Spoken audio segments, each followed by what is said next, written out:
I met my bride in 1954. 54, yes. I met my bride. It was a strange sort of a meeting. I was on a motor transport course, and of course Flo was at that time on a clerical course at the Trade Training Centre. So boy meets girl. 6 weeks later we're engaged. My mum my mum said, because I didn't tell her, she read it in the paper, or somebody read it in the paper, and they told Mum that I was engaged and all the rest. Bloody marrying a floozy from Brisbane. And I said, oh, right. Anyhow, and of course Flo stepped off the plane and they're looking for this floozy from Brisbane, and Flo was in uniform, and that's sort of put him back a pace or two. Right? When I met him, he had not long come back from Korea. I don't think I really sort of thought, oh, is he going to make it his life work or anything like that. It was just an acceptance. He was in the army, and that was it. You know, and being in the army myself, I was able to understand things probably better than what a lot of the other wives could do so. No. I was out of the army then because I got met at that time. Once you got married, that was it. You were discharged. How did you feel when Keith decided to go to Vietnam after he'd already done Vietnam? Well, he nearly didn't get there. And I can remember he'd been into Victoria Barracks, and I was waiting for him to come home, and I was ironing. And I'm thinking to myself, I don't know which is going to be the worst. Carrying on without him and it being in Vietnam, or having him at home moaning and groaning because he couldn't get to Vietnam. I really don't know. But that was short-lived, because when he got home, he was going. Finally, they said, you're going to Vietnam. And I said, whoa, it's on. Right? And they put us in a bloody acoustic bloody test. And they said, well, you can't go. You know, you're CZE, home only. Oh, wow. So Ron Cowrie, Major Cowrie, was the commander out at the personnel depot. And I said, give us a loan to your phone. I picked up the phone. Ding! Director of Infantry was Dave Allen, who was the company commander when Jim was the CSM and I was the platoon sergeant. So you can see what's happening here. And I said, they tell us we can't go. And he said, who's with you? And I said, Giedrich. And he said, put him on. I'll give it to Bud. So Jim's out of yarn and we're laughing a bit. And yes, sir. Yes, sir. Yes, sir. And that was it. On that plane we went. Yeah. If it was come on the news and we were having a meal or something like that, yeah, I'd watch it. But I didn't sort of go out of my way to watch it, sort of thing. I think that helped me more to deal with it than sitting there and watching it and wondering where Keith is and how he's getting on and all of this sort of thing, you know. So by just sort of keeping it at arm's length, I think was the better thing to do, yeah. And this morning, I was making our bed, and Ron, our eldest lad, came in and he said, Mum, there's a car pulled up outside, an army car. And I said, oh. So I took a deep breath and I said, how many men are there? He said, 1. I said, oh, thank goodness for that. He's been wounded. If it had been 2, there would have been a padre. Keith would have been the officer to advise and the padre for... So you knew straight away? Yeah, That he'd been hurt. that he'd been hurt. Yeah. It wasn't very nice, it was, but it was sort of a relief at the same time by knowing the fact that knowing the fact that there was 2 if he'd passed, he'd been killed. And that would have meant the padre would have been there.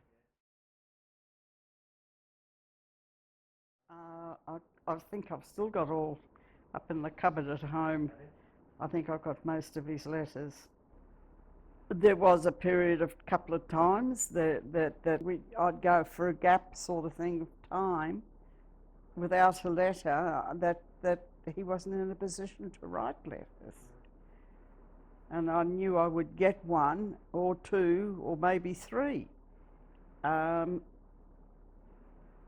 when they arrived. So if he was out on patrol and was able to scribble a note on something or another and then get it in an envelope, and then when he got back in he was able to get it posted sort of thing, But yeah. Were you a big writer, Keith? Not really. A lot of our correspondence, I made it a little bit easier. I bought 2 small tape recorders. Oh, yeah. One to Flo and one to me, right? And this way I could cut tapes. Yep. And I'd make the first part of the tape would be for family general, and then I'd finish the tape off for correspondence between Flo and I as personal thing. Yeah. But as Flo said, there were these breaks, and obviously the breaks are you're out on operations, and if I could get something to her, would normally be on my military little pad. A chopper would come in, right, and I'd have it in a little pack, right, probably part of a ration pack or something. I'd put it in that, right, and I'd write the address on it, right, and when he got back to Bates, he just took it out of that, put it in an envelope and addressed it. But mainly it was through tapes, and we found that a lot better. Yeah. It was. Yeah, the family could hear my voice, and and I think that well, in your case, if you were old enough at the time, you would have appreciated. Okay, Dad's talking to us, sort of thing. Yeah. But Flo's has always come back. As soon as I come off operation, there was the mail was there, and the tape was there, and whatever.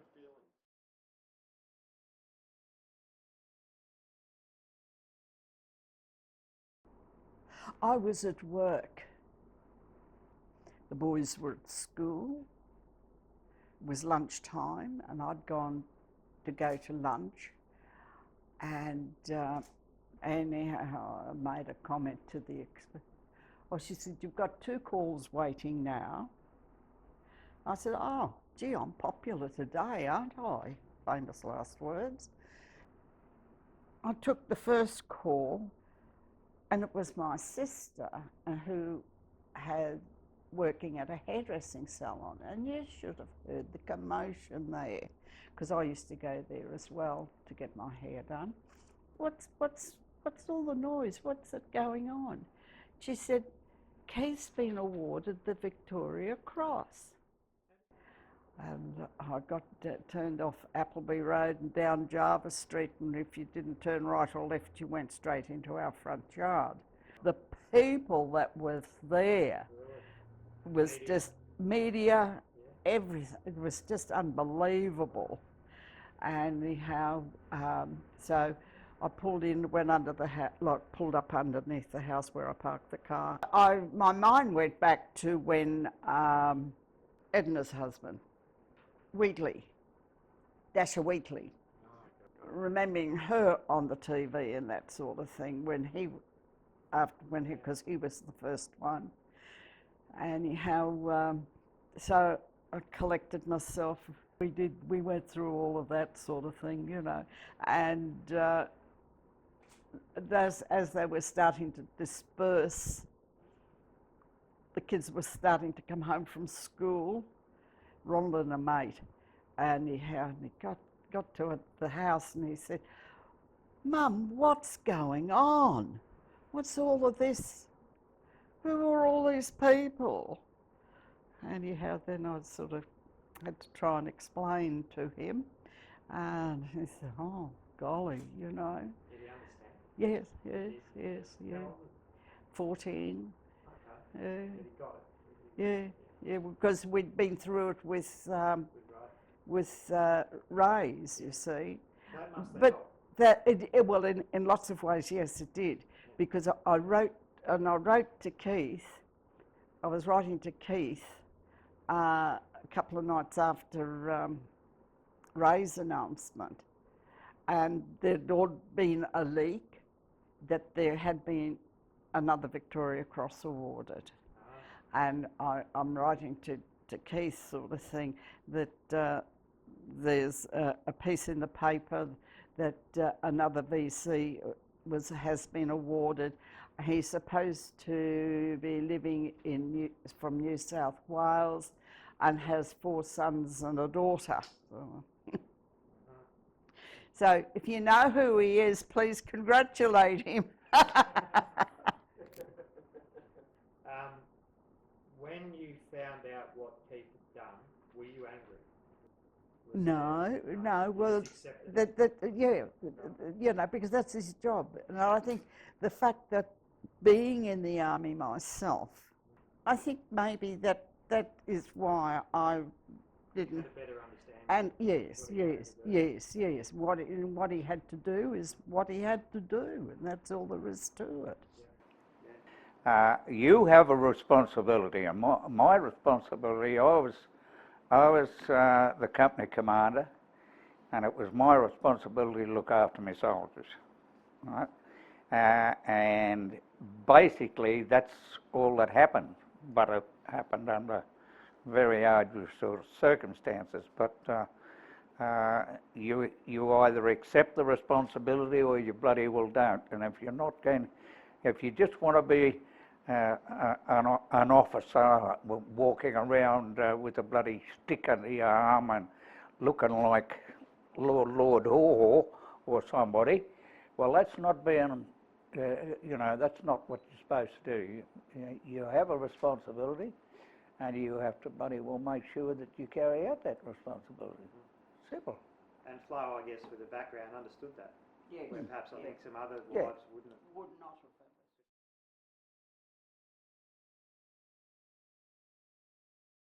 He said to me, he said, "Oh, you've got to go up and see the commander, Os Commander, Os Forces." And I said, "Oh, righto."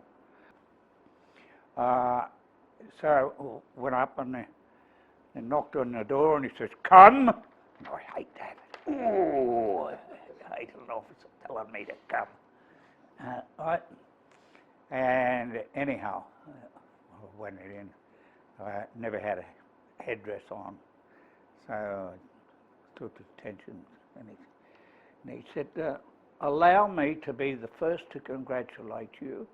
The Queen has awarded you the Victoria Cross." And he leaned across the table and to shake hands, and I took a pace back and said, "Oh shit." What went through your mind?